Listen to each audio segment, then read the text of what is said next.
Welcome to the Book Review Podcast. Great to be diving into another one. Today we're tackling a classic, How to Stop Worrying and Start Living by Dale Carnegie. It's pure self-help, really packed with stories and practical advice. Absolutely. It's all about understanding worry, dealing with anxiety, the power of your own mind, and lots of real-life examples of people who beat worry. Yeah, we're going to unpack Carnegie's main ideas and see, how they might actually work for you, the listener, in your own life. So where does he start? Well, Carnegie kicks things off with what he calls fundamental facts about worry, like the basics you need to grasp. Right, like Sir William Osler's idea of day-tight compartments. Yeah. I found that analogy really stuck with me. It's powerful, isn't it? Thinking of your life like a ship, and you got to seal off yesterday and tomorrow to keep today afloat. Exactly. And Carlyle's quote fits right in. Our main business is not to see what lies dimly at a distance, but to do what lies clearly at hand. Focus on now. It's about grounding yourself in the present moment. And Carnegie doesn't, pull any punches about the physical side of worry either. No, he doesn't. That Dr. Alexis Carrel point about businessmen who don't fight worry dying young, that's pretty stark. It is. And mentioning things like angina pectoris really drives home how worry can, physically hurt you. Intense pain. And think about the statistic he mentions about hospital beds filled with people suffering from nervous issues. It really shows the mind-body connection, doesn't it? Definitely. Which leads straight into his next big point, live one day at a time. Robert Louis Stevenson's quote comes in here. Anyone can carry his burden until nightfall.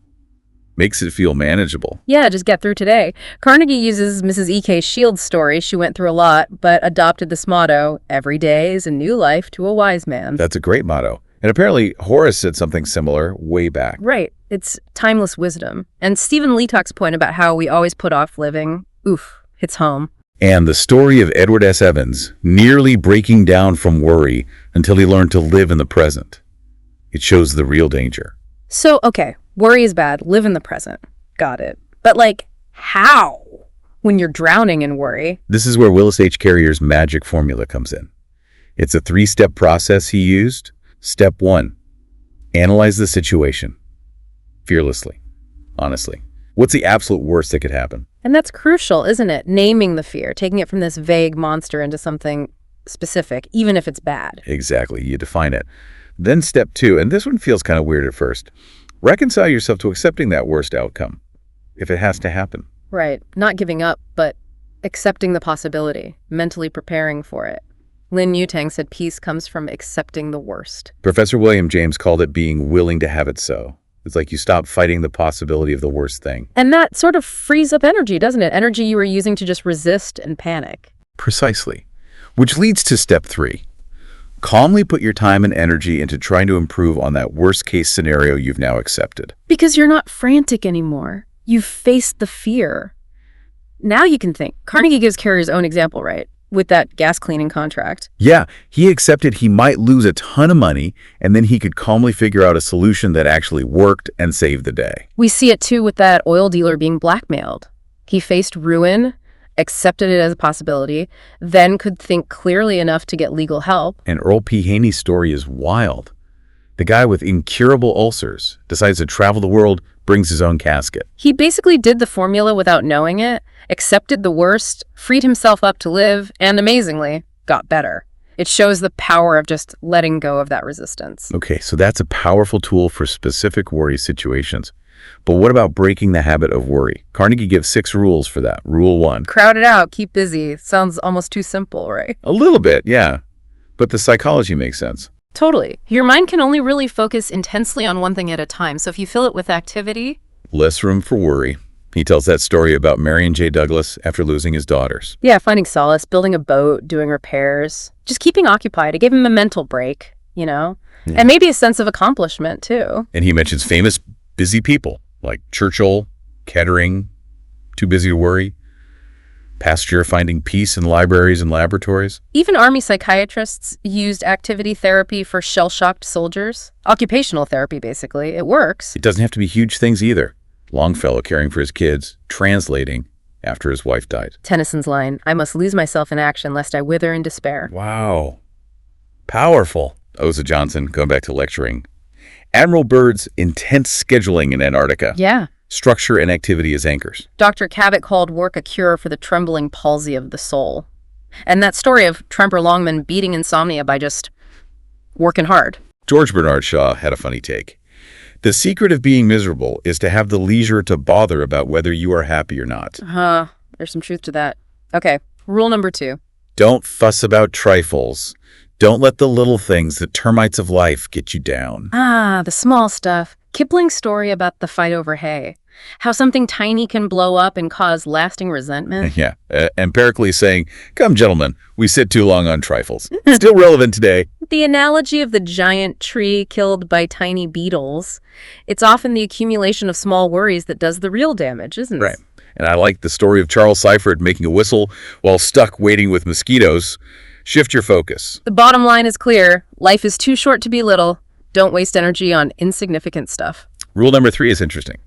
Use the law of averages to outlaw your worries.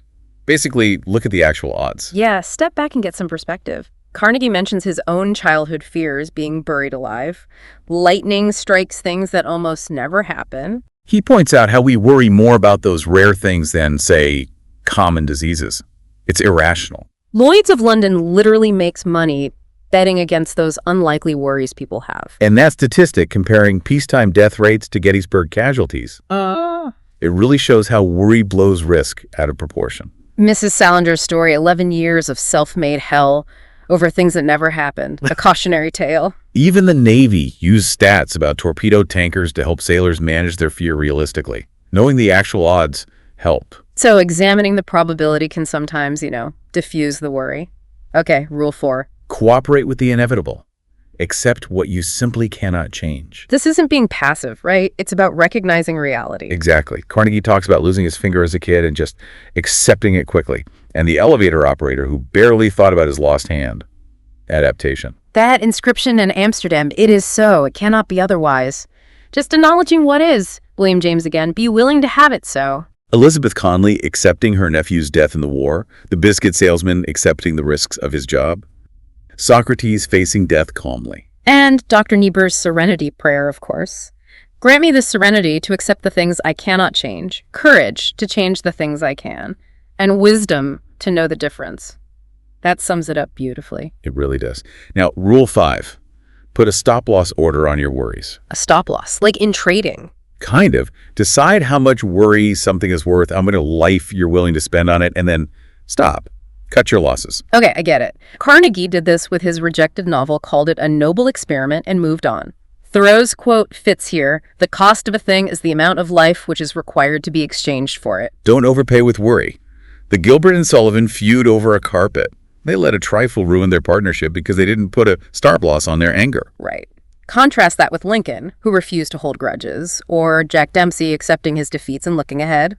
Even prisoners in Sing Sing eventually learn to accept their sentence, to stop fighting the irreversible. The moving finger writes, and having writ, moves on. Let it go. Don't keep throwing good emotional energy after bad. Which ties into the last rule in this section, Rule 6. Let the past bury its dead. Don't sawdust. Another great metaphor. Yeah. Sawing sawdust is pointless, right? The wood's already cut. Dwelling on past mistakes you can't change is just as futile. It drains your energy for today. Focus forward. Okay, so those are the rules for breaking the habit. Then he shifts to cultivating a positive mental attitude. 7 ways. Chapter 12, Start Strong. 8 words that can transform your life. Which are? Our life is what our thoughts make it. Marcus Aurelius. Yeah. Powerful stuff.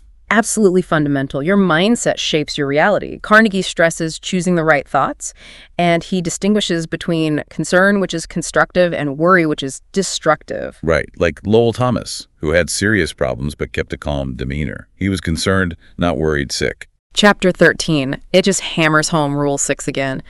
Never try to saw sawdust. Keep looking ahead. A good, sharp reminder. Then chapter 14. This one's maybe a bit surprising. Don't expect gratitude. Why not? He tells a story about a missionary who faced a lot of ingratitude. The point is, give for the joy of giving, not to get thanks. Expecting it sets you up for disappointment. Okay, so detach from the outcome. Manage your own expectations. That makes sense. Less chance of feeling resentful. Exactly. Chapter 15 is huge. Count your blessings. Gratitude, a classic for a reason. Totally. He tells stories about people who turn their lives around just by shifting focus. Like the guy whose father's letter and a sermon made him see what he had, not just his problems.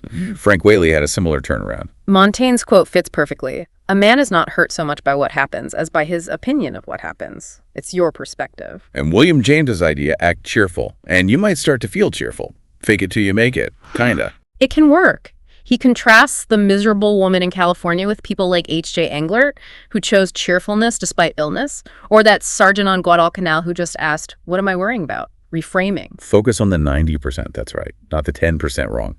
He mentions Swift's best doctors too. Diet, quiet, and merriment. A good attitude is key. And appreciating what you have, not just what you lack. Schopenhauer was maybe a bit gloomy on that. John Palmer's story, changed by a disabled vet's perspective. Lucille Blake after a health scare. Gratitude is powerful.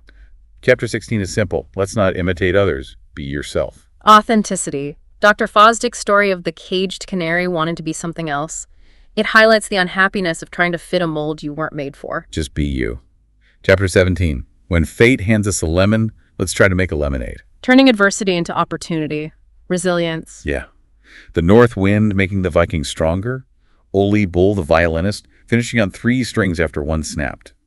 Amazing. William Bolitho's quote about profiting from losses. Finding the lesson, the growth in setbacks. And the last one in this section, chapter 18. How to cure melancholy in 14 days. Okay, maybe not a literal cure for clinical depression, but what's the idea? It's about engagement. Connecting with others, getting busy helping people. C.R. Burton's resilience after losing family. The man who lost everything but found joy in simple things. Alfred Adler's advice. Occupy yourself with others. Shift the focus outward.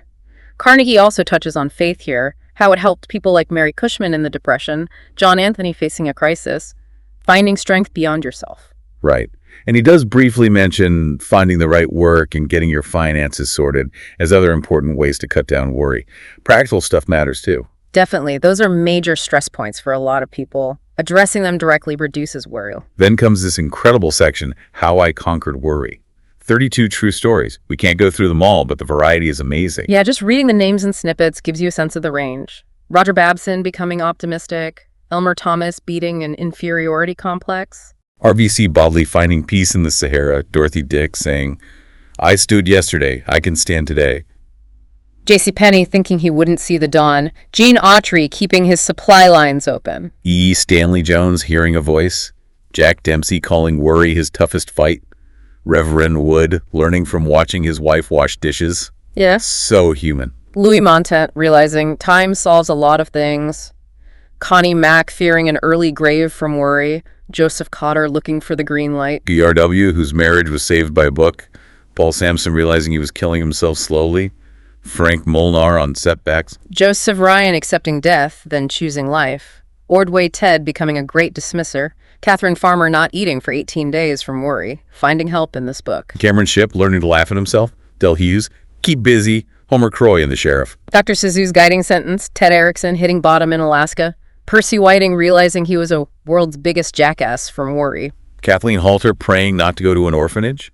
Colonel Egan using the gym and hikes. Jim Birdsall the worrying wreck. John Homer Miller's One at a Time. Mrs. Berger's Real Miracle. Rockefeller living 45 extra years. Professor Phelps's 5 Methods.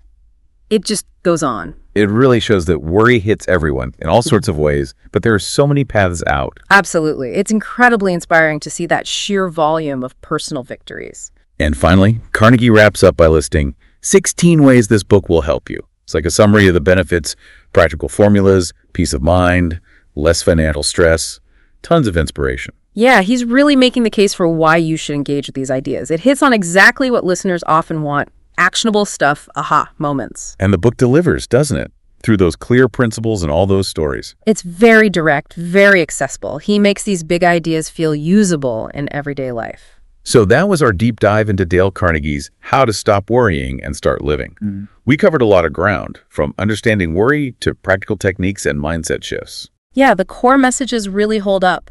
Focus on today. Face your fears logically. Manage your thoughts. Find gratitude. Stay busy. Accept the inevitable. It's a timeless toolkit. Maybe take a moment now to think about which of these ideas really clicked for you. Is there one principle, maybe just one, you could try applying this week? Could it be trying that three-step formula next time you feel overwhelmed? Or maybe just consciously deciding not to sawdust about something from the past? Thanks for listening to the Book Review Podcast. If you enjoyed this episode, don't forget to subscribe, share, and leave a comment. We'd love to hear what resonated. See you next time.